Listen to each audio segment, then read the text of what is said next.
What's going on, everyone? My name is Drew, and today I'm going to be showing you guys how to plan a trip in 5 easy steps. A little bit about myself. I've planned a couple trips so far. I planned a solo trip to Iceland and Switzerland all by myself, and I'm currently planning a month-long road trip across the US. So there's a couple reasons on why planning is important. First of all, it maximizes your opportunity of what you could do on the trip. It allows you to do more things, it allows you to see more places, and really get a lot more out of your trip.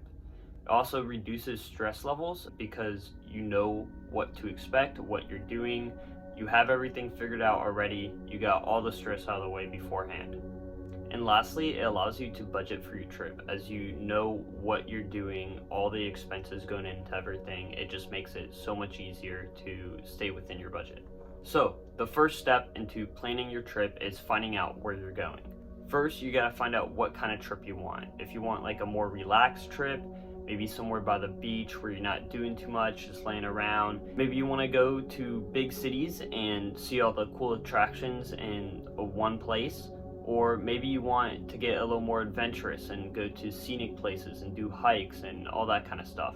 You want to know what you want to do beforehand so you could pick and choose a location that has a lot to offer of whatever you want to do. Also, when picking your location, you have to take into consideration your budget. Some places are way more expensive than others, and some places are far cheaper and may fit your budget a little better. This also depends on where you are in relation to where you want to go. Obviously, the further away you are from your location, it's going to be more expensive to get there. You also have to consider the time of year you're going. Some places vary a lot in what you could do depending on the time of year you're going. For example, let's say you want to go to Yellowstone National Park. You need to make sure you're going in either fall, spring, or summer, because during the winter, a lot of the roads in Yellowstone are closed. So the next step is figuring out transportation, how you're getting there, and how you're getting around once you get there.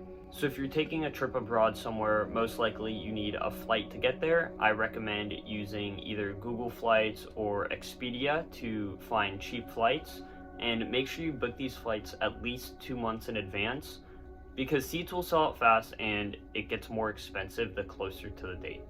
You also might want to consider renting a car wherever you go, because it makes it so much easier to get around rather than relying on Uber or Lyft or public transportation like buses and trains and stuff like that. If you are going to rent a car, I recommend Kayak. It is really easy to find a cheap car, and when you pick your car, make sure you take into account where you're driving. If you're driving long distances, you might want to look at a more fuel efficient car. If you're going off-roading, make sure you get a car that could handle that type of road conditions. Step number 3 is researching your activities. Researching activities is really important because it allows you to know what you're going to do, what there is to do, and if there are some things that you need to book in advance, there are sites that will help you do that. If you're looking for tours and city attractions, I recommend looking at TripAdvisor. If you're going hiking or mountain biking or anything kind of like that, All Trails is really good. It gives you a map of the trail you're going to and a lot of reviews and different type of photos and stuff like that to look at. Reddit is also actually really good, especially for hidden gems and places that you won't really see too often on other platforms. And also looking at Instagram, which has a lot of cool places and photos of those places that you could go. Step number 4 is figuring out your accommodation and where you're staying. Most likely you're going to be getting a hotel room.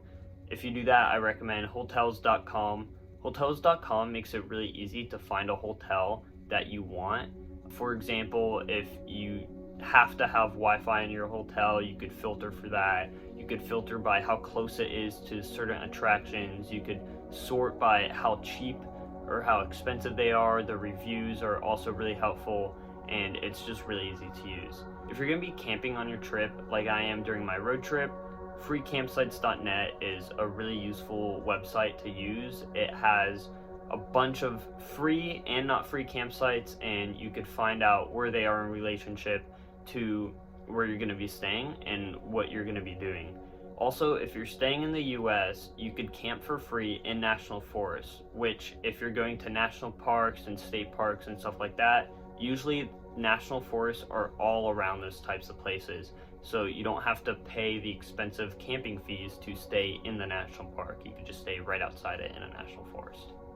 Finally, step 5 is putting it all together.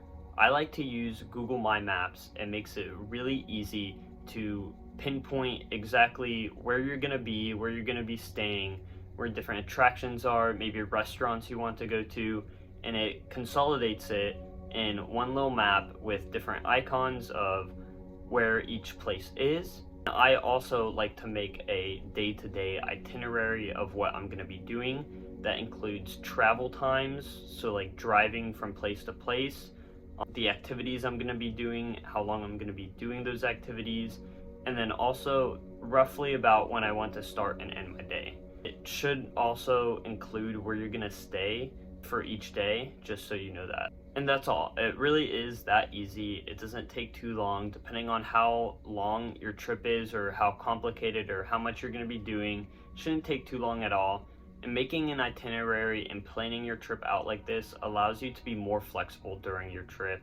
It allows you to enjoy the trip much more because you already got all the planning out of the way, and it allows you to do so much more during your trip rather than just getting to your location and trying to figure it out as you go.